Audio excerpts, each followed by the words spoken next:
O sangue. O sangue dele respingou no meu rosto quando meu pai finalmente conseguiu contê-lo. Mas já era tarde demais para minha mãe, tarde demais para todos nós. Bom dia, meus queridos. Meu nome é Janete, mas todo mundo por aqui me chama de Vonete. Eu tenho 73 anos e nasci lá em Pelotas, no Rio Grande do Sul, mas já faz mais de 50 anos que moro em Curitiba. Hoje eu vou contar uma história que guardei aqui dentro por quase 60 anos. Uma história que muitos da minha família nem conhecem direito, sabe? Porque a dor era tanta que as palavras simplesmente não saíam. Se você está assistindo esse vídeo, já deixa um joinha e se inscreve no canal. Essa velhinha aqui agradece de coração. E me conta aí nos comentários de que canto do Brasil você está me vendo. Às vezes eu fico imaginando como é que a minha voz chega em lugares que eu nunca nem pisei na vida. E isso, nossa, aquece meu coração de um jeito que eu nem sei explicar. Quero pedir também para vocês comentarem quantos filhos e filhas amados vocês têm. Vou ficar muito feliz em saber. Vamos começar do início. Quando eu tinha só 14 aninhos, lá em 1965. A gente era uma família simples, mas feliz. Meu pai, o Valdir, era policial militar, um homem reto, sabe, feito uma espada, daqueles que não aceitavam nem um cafezinho de graça em serviço. Policial tem que ser exemplo, Nete. Ele sempre dizia, ajeitando aquela farda impecável antes de sair. Minha mãe, a Marilene, era professora de primário. Mulher de fibra que acordava às 5 da manhã para deixar o café passado, a marmita dele pronta, e ainda batia o ponto na escolinha onde ensinava a criançada. Nossa casa era humilde, lá no bairro Portão, que naquela época era quase roça aqui em Curitiba. A gente tinha um quintal grandão, com pé de bergamota, goiaba, e um limoeiro que meu pai cuidava que nem um filho. Ah, e falando em filhos, era só eu. Fui filha única por um bom tempo. Papai e mamãe bem que tentaram ter mais filhos, mas depois de 3 perdas, os médicos falaram que era arriscado demais para a saúde da minha mãe tentar de novo. Eu cresci, sendo o centro das atenções deles, mas sem ser mimada, não. Privilégio traz responsabilidade. Mamãe sempre dizia, quando eu reclamava de ter que ajudar nas tarefas de casa. Eu estudava no mesmo colégio onde minha mãe dava aula. O que para uma adolescente era o fim do mundo. Imagina só. Eu não podia fazer uma coisinha de errado que na mesma hora ela já ficava sabendo. Nossos fins de semana eram simples. Aos sábados a gente ia no mercado municipal comprar as coisas da semana. Depois passava na casa da minha avó por parte de pai, que morava no centro. Aos domingos, depois da missa, era dia de macarronada e de receber os amigos do meu pai. Quase todos policiais também, com as famílias.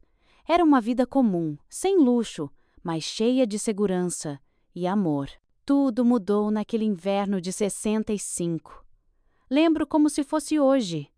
O vento cortante de julho em Curitiba. Aquele frio que entra até nos ossos. Meu pai chegou em casa mais tarde que o de costume, com uma cara diferente. Não era cansaço, era emoção. Ele, que sempre foi um homem de poucas palavras, naquela noite não parou de falar durante o jantar. Marilene, Nete, eu conheci um menino hoje que partiu meu coração. Ele começou mexendo a sopa de feijão, com legumes que a mamãe tinha feito. Foi numa ocorrência, lá na Vila das Torres. A mãe do guri, usuária de drogas, foi presa por tráfico. O pai, ninguém nem sabe quem é. O menino estava lá, magrinho, assustado, sem ter para onde ir. Mamãe ouvia com atenção, como sempre fazia. Ela respeitava demais o trabalho do meu pai, mesmo com todo o perigo.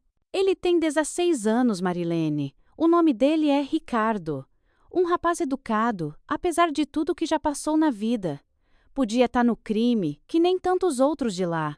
Mas não, ele estuda. Tem o caderno arrumado.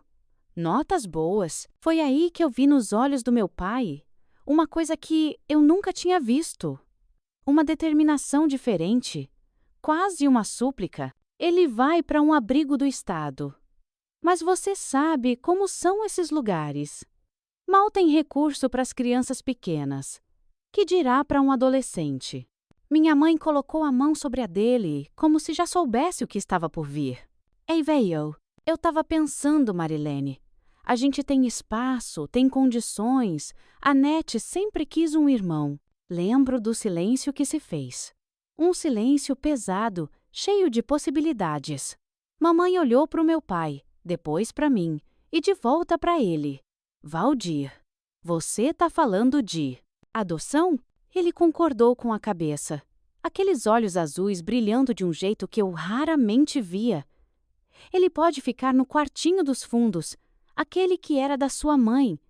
Já é quase um homem. Não vai dar trabalho de criança pequena. E acredita em mim, esse menino é especial. Eu senti. Naquela noite a conversa foi até tarde. Eu fiquei ali, meio esquecida na mesa, enquanto eles discutiam os prós e os contras. Minha mãe tinha suas dúvidas, claro. Afinal, acolher um adolescente desconhecido não é uma decisão que se toma do dia para a noite. Mas meu pai estava determinado de um jeito que eu nunca tinha visto. Marilene, eu não consigo explicar. Eu olhei para esse menino e vi alguma coisa. Vi a chance de fazer uma diferença de verdade na vida de alguém, de dar uma família para quem nunca teve. Minha mãe, que tinha o coração mole, apesar da aparência durona de professora, acabou cedendo. Vamos conhecê-lo primeiro, Valdir. Vamos com calma. Na semana seguinte, meu pai conseguiu uma autorização para trazer o Ricardo para almoçar em casa. Lembro de ficar espiando pela janela, curiosa para ver como seria esse meu possível novo irmão. Quando o carro do meu pai parou, primeiro desceu ele.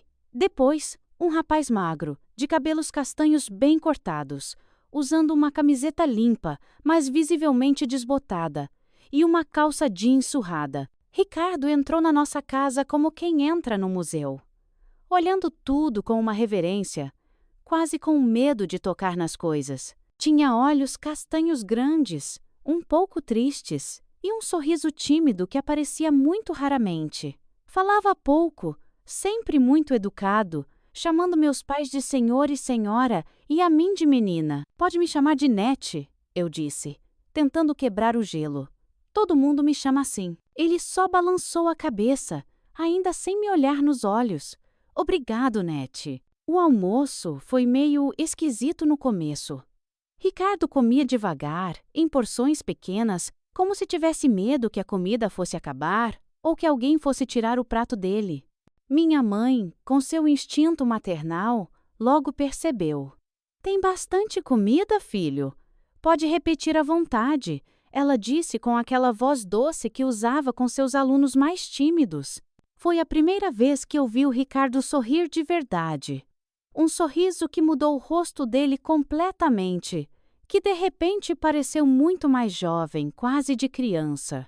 A senhora cozinha muito bem, Dona Marilene. Ele disse, finalmente se permitindo olhar direto para minha mãe. Eu vi o olhar que meus pais trocaram naquele momento. E eu sei agora, olhando para trás, que foi ali que a decisão foi tomada de verdade. Nas semanas seguintes, o Ricardo veio mais vezes. Ficava para o jantar, ajudava meu pai a regar as plantas do quintal, perguntava sobre os meus estudos. A cada visita, ele parecia se soltar um pouquinho mais. Contou que a mãe biológica o deixava sozinho por dias, que muitas vezes não tinha o que comer, que aprendeu a se virar desde pequeno. Disse que o sonho dele era ser mecânico, que gostava de desmontar e montar coisas para entender como funcionavam. O senhor acha que eu consigo mesmo, seu Valdir?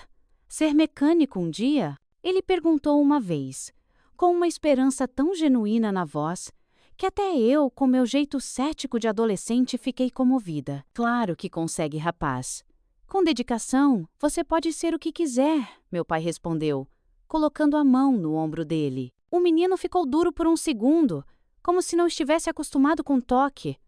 Mas logo relaxou. Minha mãe foi a última a se convencer 100%. Não por maldade, mas por cuidado. Ela mais observava do que falava. Eu notava como os olhos dela seguiam o Ricardo quando ele não percebia, como ela fazia perguntas que pareciam casuais só para conhecê-lo melhor. Uma noite, quando o Ricardo já tinha ido embora, eu ouvi meus pais conversando na cozinha. Ele é um bom menino, Marilene. Teve uma vida difícil, mas guardou a bondade no coração. Isso é raro. Eu sei, Valdir. Eu só tenho medo. Medo da gente não ser o que ele precisa. Já pensou se a gente não der conta? Se ele precisar de mais ajuda do que a gente pode oferecer, a gente dá um jeitinho, um dia de cada vez. Mas aquele menino precisa de uma família, e nós podemos ser essa família. 3 meses depois daquele primeiro almoço, em outubro de 1965, Ricardo se mudou oficialmente para nossa casa. A burocracia não foi tão complicada. Meu pai conhecia a gente no sistema, e a mãe biológica do Ricardo assinou todos os papéis de renúncia da guarda sem nem pensar 2 vezes, ansiosa para se livrar do que ela considerava um fardo. A gente arrumou o quartinho dos fundos, aquele que era da minha avó antes dela falecer. Pintamos as paredes de azul claro. Colocamos uma cama nova, uma escrivaninha para ele estudar, uma estante para os poucos pertences que ele tinha. Minha mãe comprou roupas novas, material escolar, até um radinho de pilha que ele podia ouvir nas horas vagas. No dia em que ele chegou para ficar de vez, minha mãe fez um bolo de chocolate com a frase "Bem-vindo à família", Ricardo escrita com confeitos coloridos. Ele olhou para aquilo e, pela primeira vez desde que o conhecemos, chorou. Não escondeu o rosto, nem tentou disfarçar. Apenas deixou as lágrimas caírem, enquanto agradecia sem parar. Ninguém nunca fez uma coisa dessas para mim, ele dizia entre os soluços. Minha mãe o abraçou, e pela primeira vez, ele retribuiu o abraço sem hesitar. Meu pai, que não era homem de mostrar emoção, limpou uma lágrima discretamente. A adaptação não foi imediata nem perfeita, claro. Ricardo tinha uns hábitos estranhos. Às vezes, acordava gritando no meio da noite por causa de pesadelos. Escondia comida no quarto, como se tivesse medo que um dia ela acabasse. Tinha dificuldade em aceitar presentes ou qualquer gentileza, sem achar que precisava retribuir na mesma hora. Mas, aos poucos, o menino foi se sentindo mais seguro, mais em casa. Matriculamos ele na mesma escola onde eu estudava e minha mãe dava aulas. No começo, os outros alunos cochichavam, faziam perguntas indiscretas sobre de onde ele tinha vindo, por que estava morando com a gente. Ricardo respondia com educação, mas sem dar muito detalhe. Sou o irmão da Nete agora.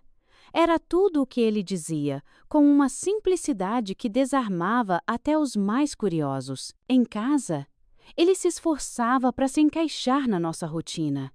Acordava cedo, arrumava a cama dele de um jeito impecável, se oferecia para ajudar em todas as tarefas. Minha mãe tinha que insistir para que ele também descansasse, para que entendesse que não precisava pagar para estar ali. Filho, você não precisa fazer tudo isso. Esta é a sua casa agora. Não um lugar onde você trabalha em troca de um teto, ela explicava com paciência. É difícil me acostumar. Dona Marilene, ele respondia, baixando os olhos. Eu sempre tive que fazer alguma coisa em troca de tudo. Nada nunca foi de graça. Meu pai arranjou uma oficina mecânica perto de casa, onde o Ricardo podia ajudar nos sábados de manhã. O dono, seu Antônio, era amigo antigo do meu pai e concordou em ensinar o básico para o rapaz. Ricardo voltava da oficina com as mãos sujas de graxa, mas com um brilho de satisfação nos olhos que era bonito de ver. Seu Antônio disse que eu levo jeito para a coisa. Ele contava animado durante o almoço de sábado. Hoje, eu consegui desmontar e montar um carburador sozinho. Nas noites de domingo, quando recebíamos os amigos do meu pai para a macarronada, Ricardo no início ficava mais na dele. Mas com o tempo, começou a participar mais das conversas, até a contar umas histórias que faziam todo mundo rir.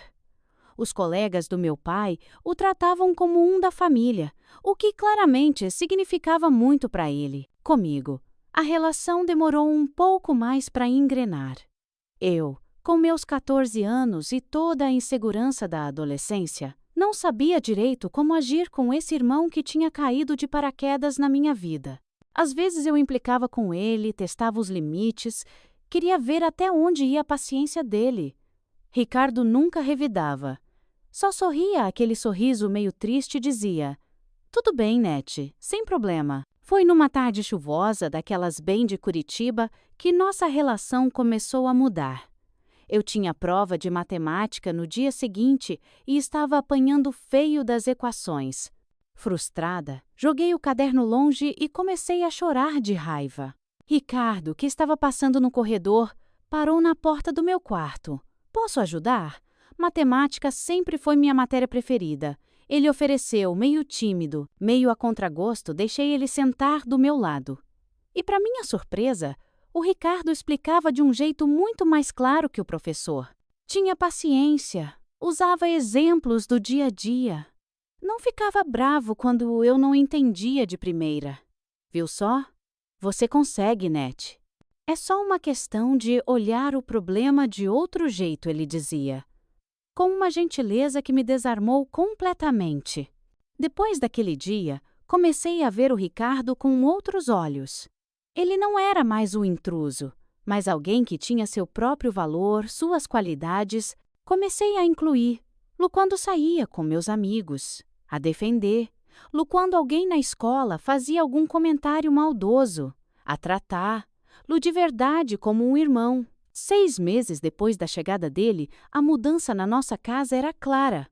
Ricardo sorria mais, falava mais alto, ocupava seu espaço sem pedir desculpas por existir. Meus pais estavam radiantes com o progresso dele, orgulhosos de como ele estava se desenvolvendo na escola, na oficina, em casa. Foi a melhor decisão que a gente já tomou.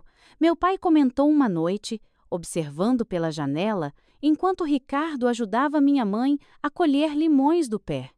Aquele menino merecia uma chance. E olha só como ele aproveitou. Se alguém me perguntasse naquele momento se eu era feliz com meu novo irmão, eu teria respondido que sim, sem pensar 2 vezes.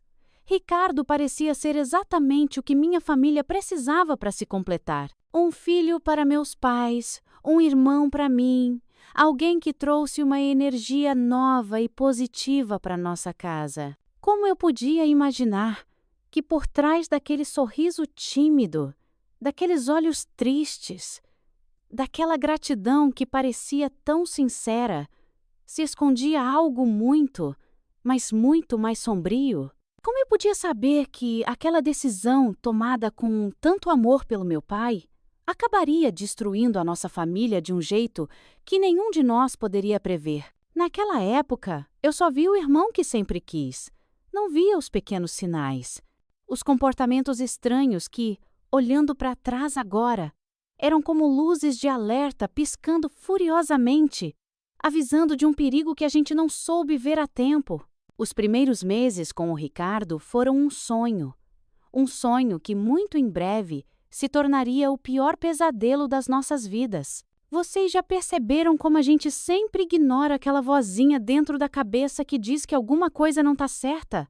Foi assim comigo. Os sinais estavam todos lá, piscando como um semáforo quebrado, mas eu escolhi não ver, talvez por ingenuidade, talvez por não querer decepcionar meus pais, talvez por medo de estar sendo injusta com alguém que já tinha sofrido tanto. Foi no início de 1966, uns 3 meses depois que o Ricardo se mudou de vez para nossa casa, que eu comecei a notar umas coisinhas. Nada gritante no começo, só umas estranhezas. Detalhes que pareciam fora do lugar, sabe? Como um quadro na parede que alguém moveu 1 centímetro, e só quem conhece bem a casa percebe. A primeira coisa que eu notei foi o jeito que ele olhava para minha mãe quando achava que ninguém estava vendo. Não era um olhar de filho para mãe nem de gratidão. Era um olhar possessivo, como se ele estivesse planejando alguma coisa. Quando ela passava por ele na cozinha e tocava seu ombro com carinho, Algo nos olhos dele mudava por um segundo. Um brilho de algo que na época eu não soube dizer o que era, mas que hoje, olhando para trás, eu reconheço como raiva. Raiva contida. Uma manhã. Acordei mais cedo que o normal e fui na cozinha beber água. Parei na porta ao ouvir vozes baixinhas. Ricardo e minha mãe. Ela estava preparando o café, como sempre fazia, lá pelas 5 da manhã. E ele tinha levantado cedo para ajudar. Não precisava ter acordado tão cedo, filho. Minha mãe dizia com aquela voz doce dela. Eu gosto de ficar sozinho com a senhora. Ele respondeu num tom que me deu um arrepio. Seu Valdir e Anete não entendem a senhora como eu entendo. Minha mãe riu. Aquela risada educada que ela dava quando não sabia bem o que responder. Que bobagem, Ricardo. Nós somos uma família. Antes eu não tinha nada. Ele continuou, como se ela não tivesse dito nada. Agora eu tenho a senhora. Foi o jeito que ele falou. Não foi agora eu tenho vocês ou agora eu tenho uma família. Foi específico. Agora eu tenho a senhora. Como se minha mãe fosse um objeto que pertencia a ele. Quando eu entrei na cozinha, a cara do Ricardo mudou na hora. Voltou a ser um menino educado e sorridente, se oferecendo para me servir um copo de leite, perguntando se eu dormi bem. Mas eu vi o olhar dele antes da mudança. Um olhar de raiva por eu ter interrompido o momento deles. Comentei com minha melhor amiga, a Juliana, sobre essas pequenas coisas. Você tá com ciúme, Net? Ela disse rindo. É normal quando chega um irmão novo. Talvez fosse isso mesmo. Talvez fosse só ciúme bobo de adolescente. Decidi tentar ser melhor. Me esforçar mais para aceitar o Ricardo de verdade. Mas as coisas estranhas continuaram. Minha mãe começou a notar que alguns objetos pessoais dela sumiam. Um batom, um lenço, uma foto antiga dela sozinha. Coisas pequenas, que podiam facilmente ser dadas como perdidas pela casa. Quando ela mencionava esses sumiços no jantar, Ricardo era sempre o primeiro a se oferecer para ajudar a procurar. Sempre o mais preocupado. Que coisa estranha, dona Marilene! Ele dizia com uma cara de preocupação.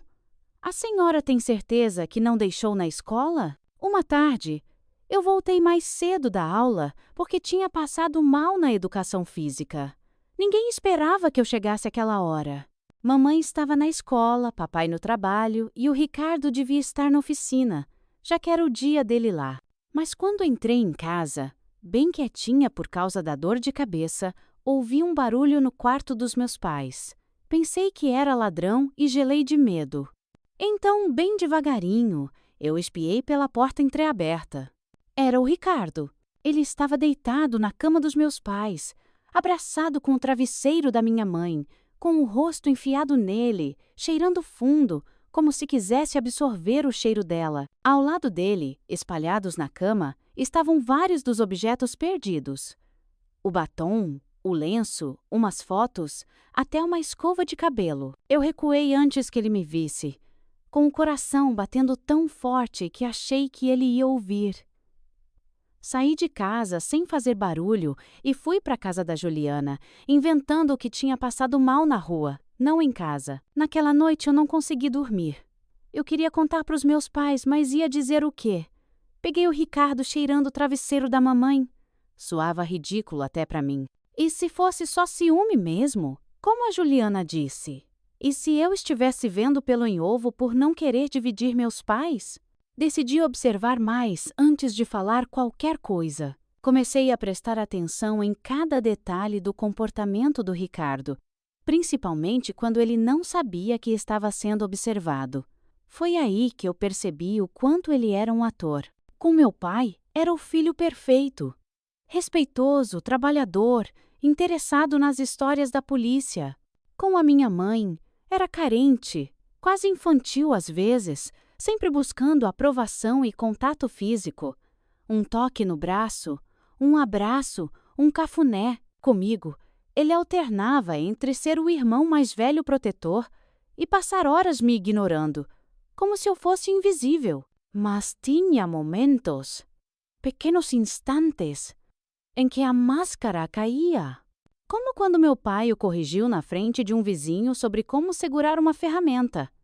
Eu vi o rosto dele se contrair numa expressão de puro ódio, antes de rapidamente sorrir e agradecer pela correção. Ou quando minha mãe comentou, toda orgulhosa, que eu tinha tirado a maior nota da classe em português, Ricardo quebrou o lápis que estava segurando em dois, escondendo o gesto debaixo da mesa. Coisas começaram a sumir ou quebrar pela casa.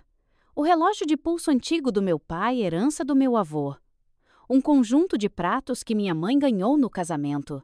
O meu diário, que eu guardava escondido debaixo do colchão. Quando a gente perguntava, Ricardo sempre tinha um álibi perfeito, sempre estava em outro lugar, sempre tinha uma explicação razoável. Um dia, encontrei meu gato, o Romeu, morto no quintal. Ele tinha só 2 anos e era super saudável. Eu chorei sem parar enquanto meu pai o enterrava debaixo da goiabeira. Ricardo estava do meu lado, me consolando, dizendo que o gato provavelmente tinha comido alguma coisa envenenada na rua. Esses gatos são assim mesmo, Nete, ele disse, passando o braço pelos meus ombros. A gente nunca sabe por onde andam, o que comem. Não se apegue tanto a bichos. Eles sempre vão embora e te deixam. Alguma coisa no tom dele me incomodou profundamente.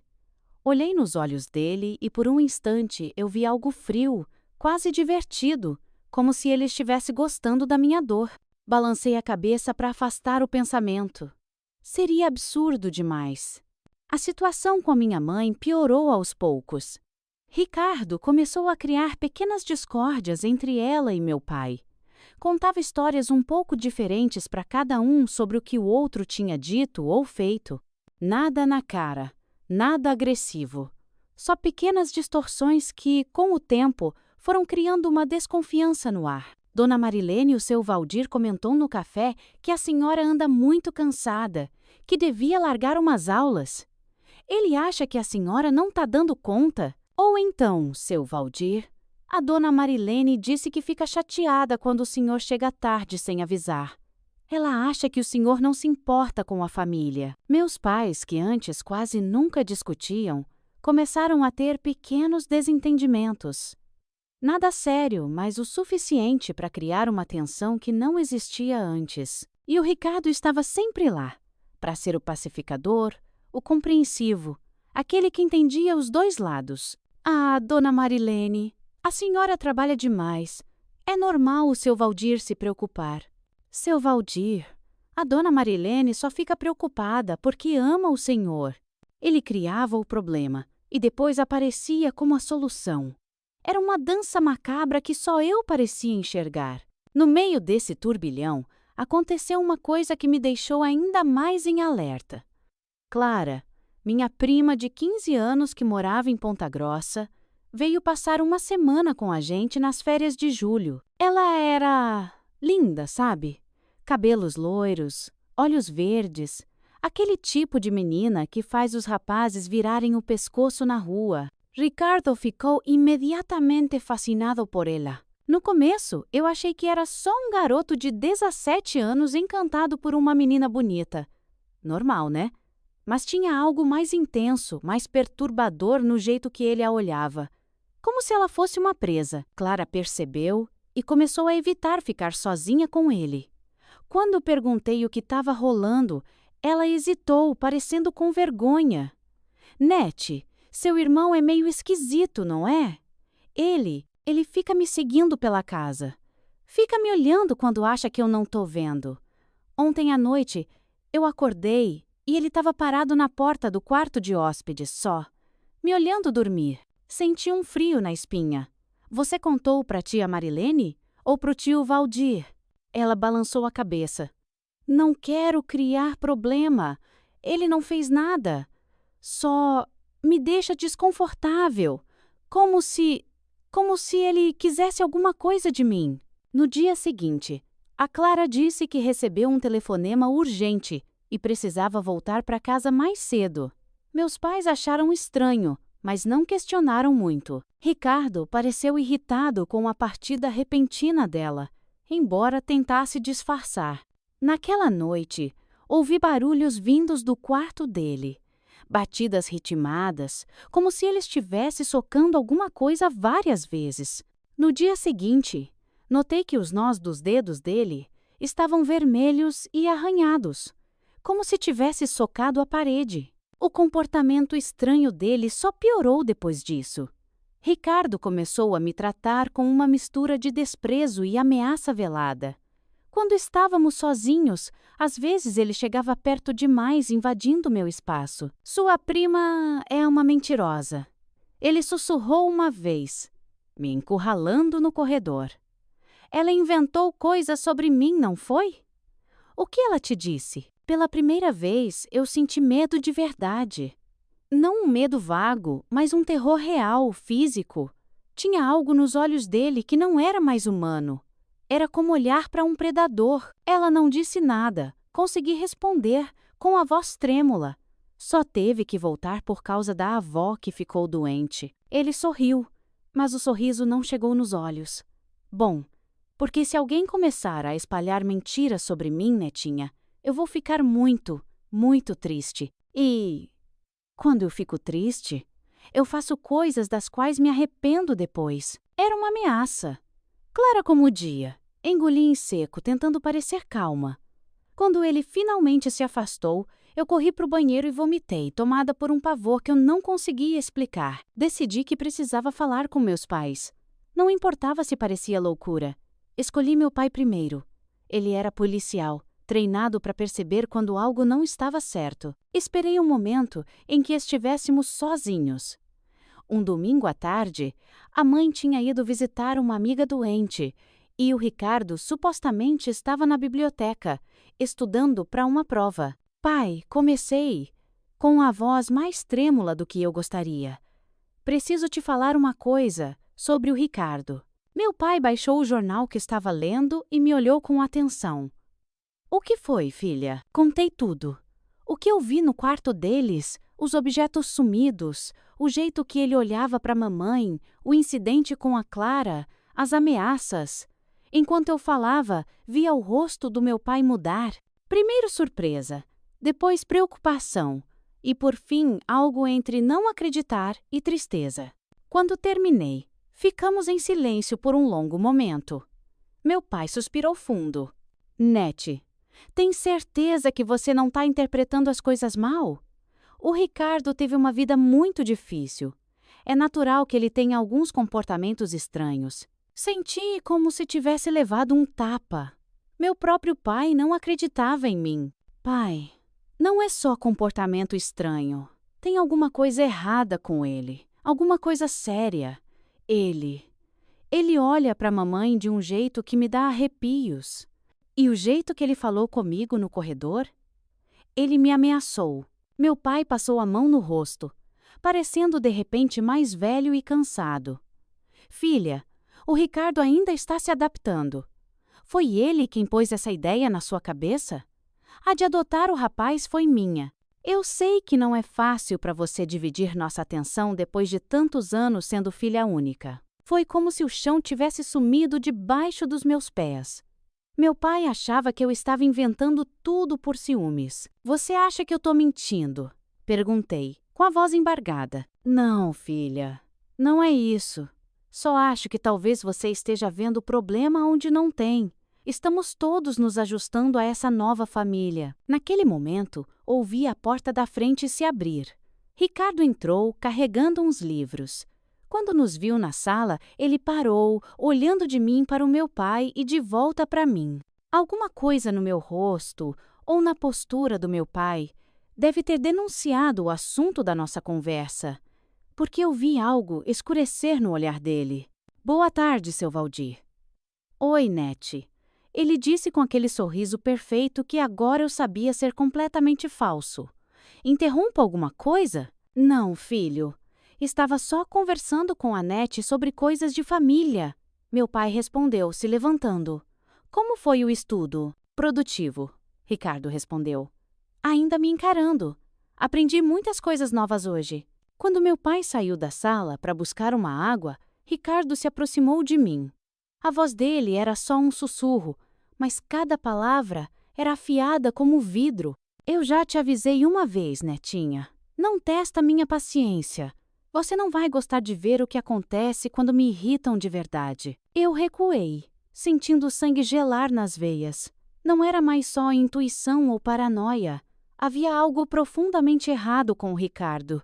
Algo perigoso, e ninguém além de mim parecia capaz de enxergar. Naquela noite, eu tranquei a porta do meu quarto pela primeira vez. E nos dias que se seguiram, comecei a sentir que algo terrível estava se formando na nossa casa. Como nuvens de tempestade se juntando no horizonte, anunciando um desastre do qual a gente não poderia escapar. O pior estava por vir. E quando finalmente chegou, destruiu tudo o que eu amava de formas que nenhum de nós poderia ter imaginado. Às vezes me pergunto se existem momentos na vida que dividem tudo em antes e depois. Para mim, esse momento foi 17 de novembro de 1966. Uma quinta-feira que começou como qualquer outra, mas terminou como o dia que destruiu nossa família para sempre. A semana tinha sido tensa. Depois da minha conversa com o pai, Ricardo ficou ainda mais em cima de mim. Já não disfarçava mais quando estávamos sozinhos. O sorriso gentil dava lugar a um olhar frio, calculista, que me seguia pela casa como um predador. Mamãe estava mais cansada que o normal naquela semana. A escola onde ela trabalhava estava com problemas. Falta de professores, crianças rebeldes, reuniões de pais que iam até tarde. Ela chegava em casa exausta, os ombros caídos, aqueles olhos bons agora sempre vermelhos de cansaço. Naquela quinta-feira, acordei com um peso no peito. Uma sensação de que algo ruim ia acontecer. Sabe aquela angústia que não dá para explicar? Como se o ar estivesse pesado demais para respirar. Tentei convencer a mamãe a ficar em casa. Inventei que estava me sentindo mal, que precisava dela. Mas tinha uma reunião importante na escola. Prometo chegar mais cedo hoje, meu amorzinho. Ela disse, beijando minha testa. A gente pode assistir aquele filme que você gosta depois do jantar. Eu observei pela janela enquanto ela se afastava. Uma figura pequena e determinada, caminhando para o ponto de ônibus. Eu não sabia que seria a última vez que a veria viva. A escola liberou mais cedo naquele dia por causa de alguma assembleia de professores. Cheguei em casa por volta das 2 da tarde, esperando encontrar a casa vazia. Papai no trabalho, mamãe na escola, e o Ricardo devia estar na oficina, como toda quinta. Mas, quando abri a porta, eu senti na hora. Algo estava errado. Primeiro, o silêncio. Não o silêncio normal de uma casa vazia, mas um silêncio pesado, opressor, como se o próprio ar estivesse prendendo a respiração. Depois, o cheiro. Um cheiro fraco, metálico. Na hora, eu não reconheci, mas hoje eu sei. Era cheiro de sangue. Tem alguém em casa? Chamei. Minha voz saiu pequena no silêncio. Nenhuma resposta. Deixei minha mochila no sofá e caminhei devagar pelo corredor. A porta do quarto dos meus pais estava entreaberta, uma fresta de luz escapando para o corredor escuro. Empurrei a porta devagar, coração batendo tão forte que parecia que ia quebrar minhas costelas. O que eu vi naquele quarto vai me assombrar até o dia da minha morte. Minha mãe estava na cama deles. Usava o vestido azul claro que ela tanto gostava, agora manchado de um vermelho escuro. Seu rosto, sempre tão cheio de vida, estava congelado numa expressão de puro horror e surpresa.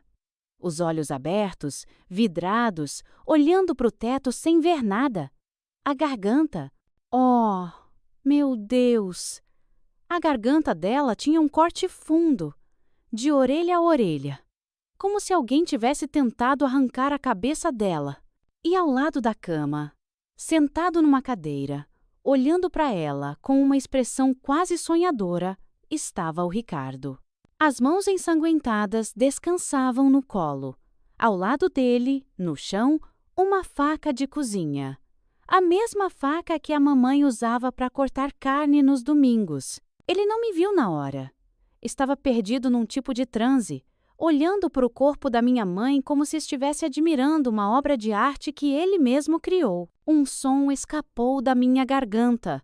Não um grito nem um choro, mas um barulho de bicho primitivo, de puro horror. Foi isso que fez o Ricardo virar a cabeça na minha direção. "Ah, Nete", ele disse, como se a gente estivesse se encontrando para o café da manhã. "Você chegou mais cedo hoje." Eu não consegui responder. Meus olhos iam da minha mãe morta para o Ricardo e de volta para ela, sem conseguir processar o que eu estava vendo. "Ela também voltou mais cedo", ele continuou, apontando para o corpo com naturalidade. Disse que não estava se sentindo bem. Queria descansar um pouco antes de fazer o jantar.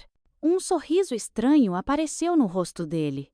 "Acho que agora ela vai descansar para sempre." Finalmente encontrei minha voz.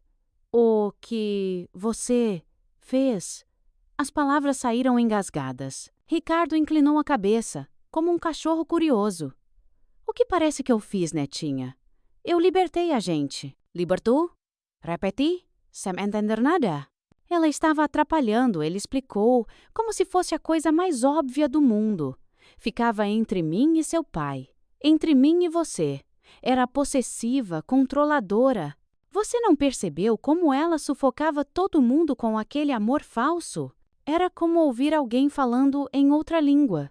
Eu entendia as palavras, mas elas não faziam nenhum sentido juntas. "Você matou a minha mãe", eu falei. E dizer em voz alta tornou tudo real de um jeito horrível. "Você matou a minha mãe." O grito pareceu despertar alguma coisa no Ricardo. A expressão sonhadora sumiu, trocada por aquele olhar frio, de predador, que eu só tinha visto de relance antes. "E agora, vou ter que matar você também", ele disse, se levantando devagar.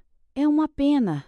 Eu até que gostava de você, Nete. A gente podia ter sido uma família feliz. Eu, você e o seu pai.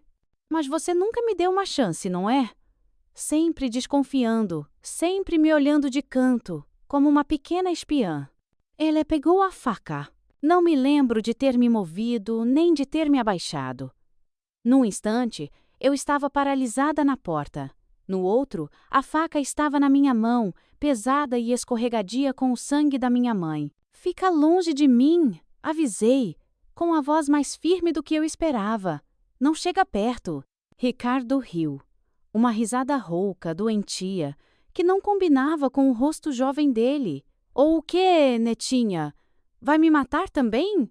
Você não tem coragem. Sempre foi a queridinha da mamãe, a bonequinha de porcelana." Ele deu um passo à frente. "Para!" gritei, erguendo a faca. Outro passo. "E tu avisando, Ricardo?" Mais um passo. Agora ele estava perto o suficiente para eu sentir o cheiro dele. Uma mistura de suor, sangue e outra coisa. Um cheiro químico que eu não reconheci na hora, mas que depois descobri ser cocaína. Os olhos dele estavam dilatados, febris. "Você é igualzinha à sua mãe", ele sussurrou. "Fraca, patética. Acha que pode me parar com essa faquinha?" Eu acabei de cortar a garganta dela e nem pisquei. "O que você acha que eu vou sentir quando for a sua vez?" Algo dentro de mim quebrou. Não sei explicar. Foi como se uma represa estourasse e toda a raiva, todo o medo, todo o horror daquele momento inundasse meu corpo. Eu avancei com a faca. Não por defesa, não por um plano. Por puro instinto animal. A lâmina entrou na barriga dele com uma facilidade assustadora. Como cortar manteiga. Ricardo olhou para baixo, surpreso, como se não acreditasse no que estava acontecendo. Então os olhos dele encontraram os meus, e pela primeira vez eu vi medo de verdade neles. "Você!" Ele começou, mas não terminou a frase. Cambaleou para trás, arrancando a faca da minha mão ao cair no chão. O sangue começou a se espalhar rápido pelo assoalho, se misturando com o da minha mãe. Fiquei ali, paralisada de novo, olhando para as minhas mãos ensanguentadas. Para o corpo da minha mãe na cama, para o Ricardo se contorcendo no chão. Não sei quanto tempo passou. Segundos, minutos, horas. O tempo tinha perdido o sentido. Só voltei à realidade quando ouvi a porta da frente se abrindo. E a voz do meu pai, alegre. Cheguei! Consegui sair mais cedo hoje! O que aconteceu em seguida está gravado na minha memória como uma série de flashes, imagens congeladas no tempo. Meu pai aparecendo na porta do quarto, o sorriso morrendo nos lábios quando ele viu a cena. Ricardo, ainda vivo, esticando uma mão trêmula na direção dele. Pai, ela me esfaqueou. Socorro! Eu, coberta de sangue, incapaz de explicar, só conseguindo apontar para o corpo da minha mãe. Ele matou ela, pai. Ele matou a mamãe. Meu pai, caindo de joelhos entre nós dois, o rosto uma máscara de dor que não dá para descrever. Ricardo, de repente com uma nova força, puxando uma pistola pequena de debaixo do colchão, a arma reserva do meu pai. O som ensurdecedor do tiro quando meu pai, percebendo a intenção do Ricardo, se jogou sobre ele. A bala que errou meu pai por centímetros e se enterrou na parede. A luta desesperada entre os dois. Meu pai tentando arrancar a arma da mão dele. Ricardo usando suas últimas forças para tentar atirar de novo. E, finalmente, o momento em que meu pai, policial treinado, conseguiu virar a arma na direção do Ricardo. Outro tiro. Silêncio. O corpo do Ricardo finalmente parado. Os olhos abertos, fixos no teto. Exatamente como os da minha mãe. O sangue! O sangue dele respingou no meu rosto quando meu pai finalmente conseguiu contê-lo. Meu pai, respirando pesado, largou a arma como se ela estivesse queimando. Nós dois, sentados no chão daquele quarto que virou um matadouro, sem conseguir falar, sem conseguir chorar, sem conseguir fazer nada além de olhar para os dois corpos e para o sangue, que parecia estar em todo lugar. Foi assim que a polícia nos encontrou uma hora depois, quando um vizinho que ouviu os tiros finalmente criou coragem para ligar para a delegacia. O que veio depois foi um borrão. Uniformes, perguntas, flashes de câmeras, fitas amarelas isolando a nossa casa. Lembro de me enrolar em um cobertor, mesmo sem estar com frio, porque eu não parava de tremer. Lembro do olhar de pena dos policiais, colegas do meu pai, quando nos levaram para a delegacia. As semanas seguintes foram um pesadelo. Depoimentos, funerais, manchetes de jornal. Tragédia familiar. Adolescente adotado mata mãe e morto pelo pai policial. A investigação revelou coisas sobre o Ricardo que nenhum de nós sabia. Ele não era o órfão inocente que meu pai achou que tinha resgatado. A mãe dele não estava presa por tráfico. Ela tinha sido assassinada 3 anos antes. E as suspeitas eram de que o próprio filho era o culpado. Mas nunca conseguiram provar. Ricardo tinha passado por 5 famílias adotivas antes da gente. Todas o devolveram para o sistema, falando de comportamento perturbador, de tortura de animais até tentativas de abuso contra crianças menores. Tudo isso estava nos registros. Registros que, por algum motivo, por incompetência ou sei lá o quê, nunca chegaram nas mãos do meu pai quando ele começou o processo de adoção. No quarto dele, encontraram um diário, detalhando fantasias violentas com a minha mãe.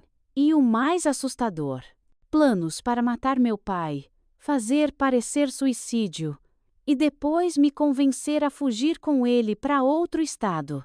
A investigação concluiu que tanto meu pai quanto eu agimos em legítima defesa. Não fomos acusados de nada, mas o estrago já estava feito. Nossa família tinha sido destruída.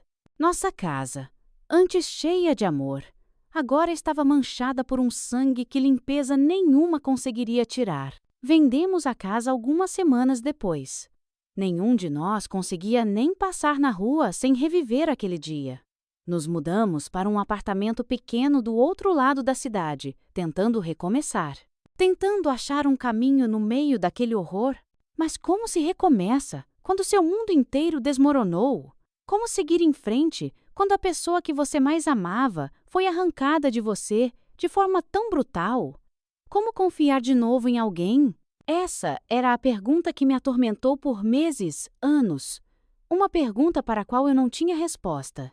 Pelo menos, não ainda. O que eu não sabia naquele momento terrível, olhando para o sangue nas minhas mãos, o sangue da minha mãe, o sangue do Ricardo, era que aquilo era só o começo da nossa provação, que o pior ainda estava por vir, na forma do silêncio esmagador do meu pai, no peso da culpa que o consumia dia após dia, na depressão que aos poucos o afastava de mim, a única família que lhe restava, e eu, uma menina de 15 anos, que tinha acabado de ver a mãe ser assassinada e sido forçada a esfaquear alguém para sobreviver. Como eu poderia saber que precisaria encontrar forças que nem imaginava ter, não só para continuar vivendo, mas para salvar meu pai do abismo de desespero em que ele estava afundando? A vida, como a gente conhecia, tinha acabado naquele quarto.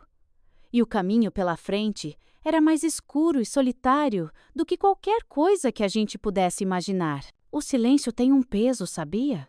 Depois daquele dia, o silêncio no nosso novo apartamento era tão pesado que às vezes eu acordava no meio da noite sufocando, como se ele tivesse virado uma coisa física, pressionando meu peito até eu não conseguir respirar. As primeiras semanas depois do enterro da mamãe foram de um vazio total. Era como se a gente estivesse se movendo debaixo d'água, lentos, desorientados, sem conseguir ouvir ou sentir direito. Papai pegou uma licença do trabalho e eu faltei na escola por quase um mês. Ninguém questionou.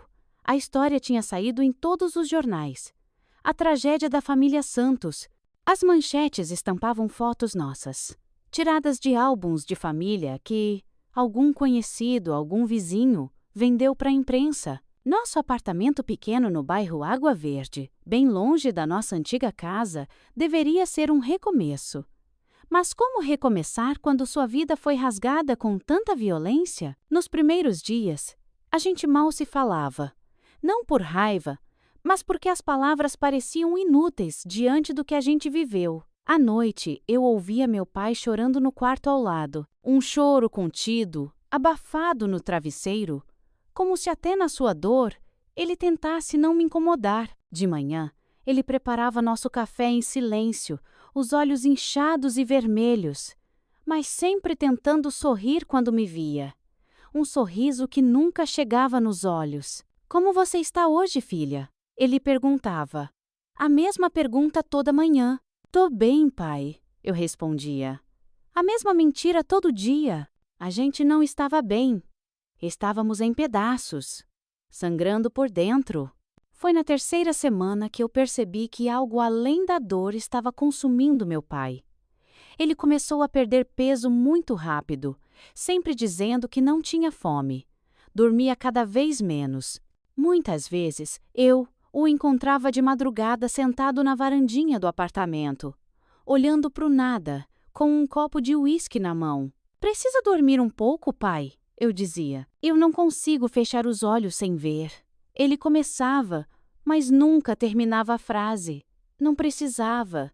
Eu também via. Minha mãe na cama, o sangue, o Ricardo, a faca, o tiro. Um filme de horror que passava sem parar. Uma manhã, quando entrei na cozinha, encontrei meu pai sentado na mesa, cercado de papéis. Relatórios da polícia, documentos da adoção, fotos do Ricardo mais novo, matérias de jornal. Ele olhava para aquilo tudo com os olhos fixos, vidrados. O que é isso, pai? Perguntei, mesmo já sabendo. Eu devia ter visto, Nete. Ele respondeu, com a voz rouca. Tá tudo aqui. Todos os sinais, o histórico dele, os alertas. Como eu pude ser tão cego? Sentei do lado dele. Havia relatórios de psicólogos descrevendo o Ricardo como potencialmente perigoso, incapaz de empatia, propenso à manipulação. Havia registros de ocorrências nas outras casas. Uma criança empurrada da escada, um cachorro morto, pequenos incêndios. Não foi sua culpa, pai. Falei segurando a mão gelada dele. Você não sabia. Ninguém te mostrou isso. Eu sou policial, Nete, ele disse, puxando a mão de volta. Meu trabalho é investigar, é descobrir a verdade. E eu não investiguei nem o garoto que eu trouxe para dentro da minha casa, para perto da minha família. A culpa. A culpa começou a comer-lo por dentro como uma doença. Dia após dia, eu via meu pai sumindo dentro de si mesmo. Quando finalmente voltou ao trabalho, depois de 6 semanas, era só uma sombra do homem que tinha sido. Os outros policiais o tratavam com uma mistura de pena e desconforto. Ele, que sempre foi o cara respeitado, agora era uma tragédia ambulante. Eu também voltei para a escola. Suportava os olhares, os cochichos. A Juliana, minha melhor amiga, foi a única que ficou do meu lado de verdade. Vinha em casa quase todo dia, mesmo quando eu mal falava. Só sentava comigo em silêncio. A presença dela era o único fio que me conectava com o mundo de antes. Os meses foram passando. Papai trabalhava até tarde. Muitas vezes chegava cheirando a álcool. Eu cuidava da casa, tentava manter as notas na escola. A gente se falava cada vez menos. Foi 1 ano depois da morte da mamãe que a situação chegou no fundo do poço. Eu tinha acabado de fazer 16 anos. Ele parecia pior a cada dia. Mais magro, mais distante, com olheiras fundas e um olhar vazio que me dava medo. Naquela noite, cheguei da escola e encontrei o apartamento escuro. Chamei por ele. Nenhuma resposta. Um pânico começou a crescer no meu peito. Fui até o banheiro e a porta estava trancada. O pânico virou terror. Pai! Gritei, batendo na porta. Pai! Responde, por favor! Silêncio! Corri para a cozinha, peguei uma faca e voltei para forçar a fechadura. Quando a porta finalmente abriu, a cena congelou meu sangue. Meu pai, na banheira, a água vermelha, um corte fundo em cada pulso, a cabeça caída para o lado. Por um segundo, achei que era tarde demais. Então vi o peito dele se movendo, bem de leve. Ele estava respirando. Não lembro direito o que fiz. Sei que gritei por socorro, que liguei para a ambulância, que tentei estancar o sangue com toalhas, repetindo sem parar. Não me deixa, pai. Por favor, não me deixa. As horas no hospital foram as mais longas da minha vida. Sentada sozinha na sala de espera, com a roupa manchada do sangue do meu pai, senti que tinha chegado no meu limite. Tinha 16 anos e já tinha visto mais morte e sofrimento do que muita gente vê na vida toda. Quando o médico finalmente disse que ele ia sobreviver, que a gente tinha chegado a tempo, eu desabei a chorar. Não de alívio, mas de pura exaustão. Meu pai ficou internado por 2 semanas. Primeiro na UTI, depois na ala psiquiátrica. Os médicos falavam em depressão severa, estresse pós-traumático. Para mim, eram só palavras para descrever o que eu já sabia. Meu pai estava se afogando em culpa, e eu não sabia como salvá-lo. Quando ele finalmente teve alta, voltou para casa com uma sacola de remédios e a recomendação de terapia 2 vezes por semana. Estava mais calmo, mas ainda distante. Me desculpa, Nete. Foram as primeiras palavras dele quando ficamos sozinhos. Eu não estava pensando em você. Só queria que a dor parasse. Eu o abracei, sentindo como ele estava magro, frágil. A gente vai superar isso, pai. Falei, sem acreditar muito. Juntos. Promete que não vai me deixar. Ele balançou a cabeça, mas não conseguiu me olhar nos olhos. Prometo tentar. Os meses seguintes foram de uma recuperação lenta, dolorosa. A terapia ajudou, papai voltou para o trabalho, mas num serviço administrativo, longe das ruas, e a gente teve ajuda de onde menos esperava. A vizinha do lado, Dona Iracema, uma viúva de 70 anos, passou a trazer comida quase todo dia, dizendo que a gente estava muito magro. O porteiro do prédio, seu Juvenal, sempre dava um jeitinho de consertar as coisas no apartamento sem cobrar. Pequenos gestos de bondade que formaram uma rede de segurança ao nosso redor. Ainda assim, a gente nunca mais foi o mesmo. Como poderia? No meu aniversário de 17 anos, meu pai se esforçou para criar um clima normal. Comprou um bolo, convidou a Juliana. Mais tarde, quando ficamos sozinhos, ele me entregou um embrulho pequeno. Era da sua mãe, ele disse. Ela comprou meses antes. Antes de tudo. Dentro da caixinha, tinha um colar de ouro com um pingente de livrinho aberto. Mamãe amava ler. Olhando para aquele colar, algo quebrou dentro de mim. Eu sinto tanta falta dela, pai, confessei, chorando de verdade. Todo dia eu acordo pensando que vou ouvir a voz dela. Eu também, filha. Ele respondeu. E pela primeira vez desde a tragédia, chorou na minha frente. Um choro de verdade, com soluços. Não passa um segundo sem que eu pense nela, sem que eu me arrependa. Não foi sua culpa, eu disse, com toda a força que eu tinha. Pai, olha para mim. Não foi sua culpa. Você só queria fazer o bem. Mas eu trouxe o monstro para nossa casa, Nete. Eu insisti, mesmo quando sua mãe tinha dúvidas. E ele enganou a todos nós. Enganou até os especialistas. Ficamos ali, abraçados, chorando juntos pela primeira vez. Foi doloroso, mas também libertador. Como se, juntos, a gente pudesse finalmente começar a tirar o veneno da culpa de dentro da gente. Aquela noite não curou tudo. Meu pai ainda tinha dias ruins. Eu ainda tinha pesadelos. Mas algo tinha mudado. A gente não estava mais sofrendo sozinho, cada um no seu canto. Estávamos sofrendo juntos. E, de alguma forma, isso tornava o peso mais leve. Aos poucos, bem devagar, fomos reaprendendo a viver. Não como antes, nunca mais seria como antes, mas de um jeito novo. No meu último ano do colégio, decidi o que faria da vida, psicologia. Eu queria entender. Queria ajudar outras pessoas. Queria transformar toda aquela dor em alguma coisa boa. Quando contei para o meu pai, eu vi um brilho nos olhos dele que não via há muito tempo. Um pedacinho do homem que ele tinha sido. Sua mãe teria tanto orgulho de você, ele disse, segurando minhas mãos. E eu tenho, Nete. Tanto orgulho que mal cabe no peito. Foram palavras simples, mas que significaram o mundo para mim. Era um sinal de que, apesar de tudo, ainda havia esperança. O caminho seria longo, com muitos obstáculos. Mas naquele momento, pela primeira vez desde o dia que mudou tudo, eu senti que talvez, só talvez, a gente pudesse encontrar algum tipo de paz. O que eu não sabia é que essa paz viria de formas inesperadas e que a jornada de cura seria tão transformadora quanto dolorosa, que a gente precisaria descer ainda mais fundo no poço da dor antes de finalmente encontrar a luz. O tempo é uma coisa estranha quando você passa por uma tragédia. Às vezes parece que tudo aconteceu ontem. Eu consigo sentir o cheiro do sangue, ouvir os gritos, ver os olhos vazios da minha mãe.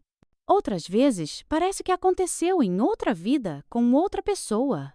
Hoje, aos 73 anos, olhando para trás, eu vejo que aquela menina de 14 anos, que perdeu tudo num único dia, nunca imaginaria a vida que acabaria construindo a partir das cinzas. Entrei na Faculdade de Psicologia da Federal do Paraná, em 1970, com 19 anos.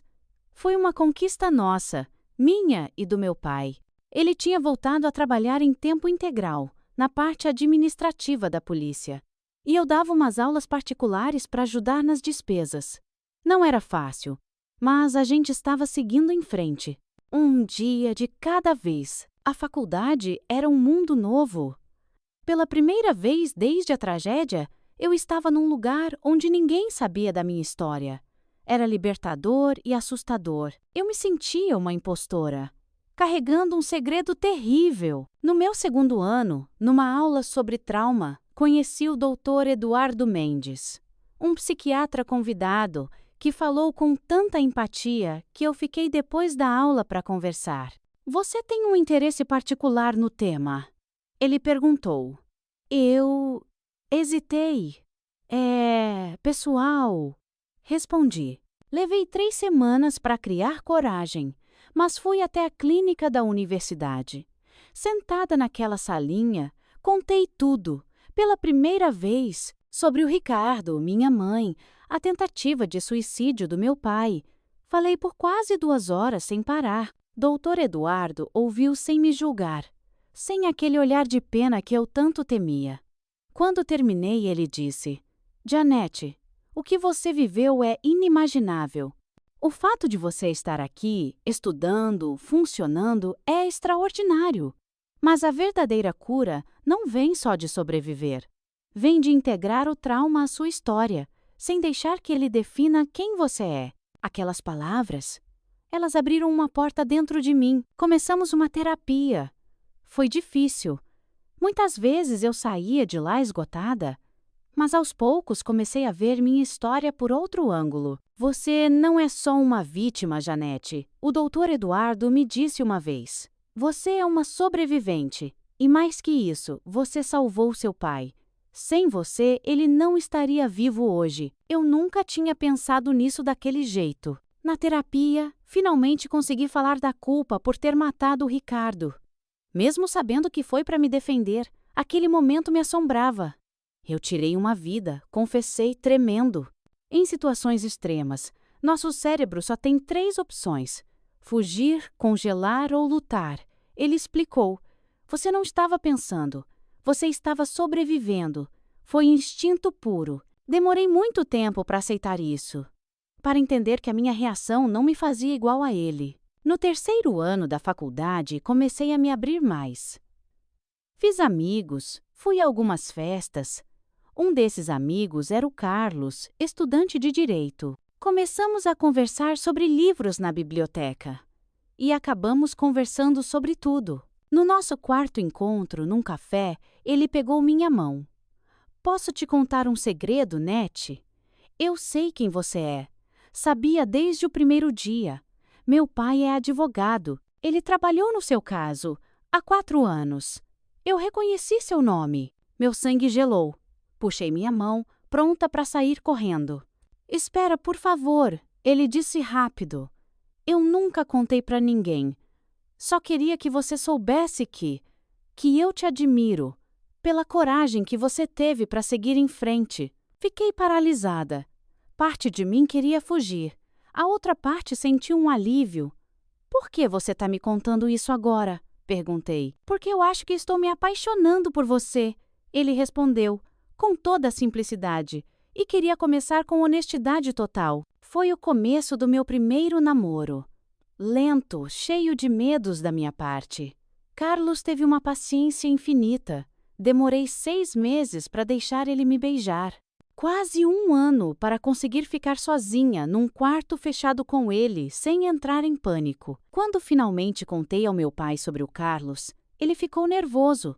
Convidamos o Carlos para jantar e meu pai fez um interrogatório de polícia. No final da noite, quando o Carlos foi embora, meu pai me abraçou. Ele parece um bom rapaz, Nete, disse com a voz embargada. Sua mãe ia gostar dele. Me formei em 1974. Carlos se formou em Direito no mesmo ano. Na formatura, com o diploma na mão, olhei para a plateia e vi meu pai aplaudindo de pé, com lágrimas nos olhos. Naquele momento eu percebi. A gente tinha construído uma nova vida. Não perfeita, não sem dor, mas uma vida. Carlos me pediu em casamento naquela noite. Eu disse sim, com uma condição: que a gente morasse perto do meu pai. Ele entendeu na hora. Nos casamos em 1975. Uma cerimônia pequena.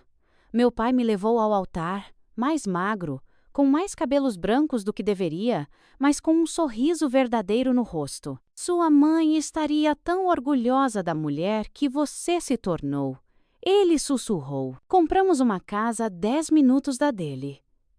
Carlos abriu um pequeno escritório de advocacia e eu comecei a trabalhar numa clínica comunitária, atendendo pessoas que não podiam pagar por terapia. Usar a minha própria dor para ajudar os outros dava um sentido para tudo. Em 1977, aos 26 anos, descobri que estava grávida. A notícia trouxe alegria e terror. Como eu poderia ser mãe quando perdi a minha de forma tão trágica? Meu pai ficou radiante com a notícia. Rejuvenesceu. Será que eu vou saber ser avô, depois de tudo? Ele me perguntou uma noite. Você vai ser o melhor avô do mundo, respondi. Em setembro de 1977, nasceu minha filha, Marilene. Em homenagem à minha mãe, segurar aquele pacotinho nos braços foi como sentir meu coração fora do corpo. O amor foi tão grande que me deixou sem ar. Em 1980, tivemos nosso segundo filho, Valdir, em homenagem ao meu pai. Ver os 2 netos no colo dele. Era uma imagem que eu nunca achei que fosse ver de novo. A vida seguiu seu curso. Tivemos alegrias, tivemos tristezas. A morte do meu pai em 1995 de um ataque cardíaco. Mas mesmo na perda, algo era diferente. A gente não estava mais sozinho, despedaçado. Tínhamos construído uma família, uma rede de apoio. Uma vida plena, apesar de tudo. Meus filhos cresceram, se formaram, me deram netos maravilhosos. Carlos e eu comemoramos 50 anos de casados no ano passado, meio século de parceria, de respeito e de um amor que nasceu das cinzas da maior tragédia que alguém pode imaginar. Hoje, aos 73 anos, sentada aqui, conversando com vocês, eu olho para trás e vejo que minha vida não foi definida pelo que eu perdi, mas pelo que eu construí depois. Eu não sou apenas a menina que sobreviveu ao horror. Eu sou uma mulher que encontrou força onde achou que não tinha, que aprendeu a amar quando achou que o coração estava quebrado para sempre. Se tem uma lição que eu posso compartilhar, é esta. O trauma não tem o poder de dizer quem você vai ser. Sim, ele deixa cicatrizes. Sim, ele te muda. Mas ele não define o valor da sua vida, nem sua capacidade de encontrar alegria, propósito e amor de novo. Minha história não é sobre a tragédia, é sobre o que veio depois. A reconstrução, a cura, a descoberta de que somos muito mais fortes do que imaginamos. É sobre como, mesmo nas noites mais escuras, existe a chance do amanhecer. Se você está passando pelo seu próprio vale de sombras agora, eu quero que você saiba, você não está sozinho. Existe um caminho para sair da dor, mesmo quando parece impossível de ver. Um passo de cada vez, um dia de cada vez. E talvez, anos depois, você olhe para trás, como eu estou fazendo agora, e veja que construiu algo lindo a partir das ruínas. Meus queridos, se essa história tocou seu coração, eu ficaria muito feliz se você deixasse um joinha nesse vídeo e se inscrevesse no canal. Esse cantinho aqui se tornou meu lugar para compartilhar, não só minhas experiências, mas para me conectar com pessoas como você. E olha, se você quiser receber mais histórias como esta direto no seu celular, entra no grupo do WhatsApp do canal. O link está aqui na descrição. Lá, a gente envia todo dia histórias reais de outras vovós como eu, que passaram por suas próprias provações e encontraram força para seguir em frente. Lembrem-se, nossas cicatrizes contam histórias de sobrevivência, não só de dor. E compartilhá-las pode ser o primeiro passo na cura de alguém que está sofrendo em silêncio. Até o próximo vídeo, meus queridos. Que Deus abençoe cada um de vocês.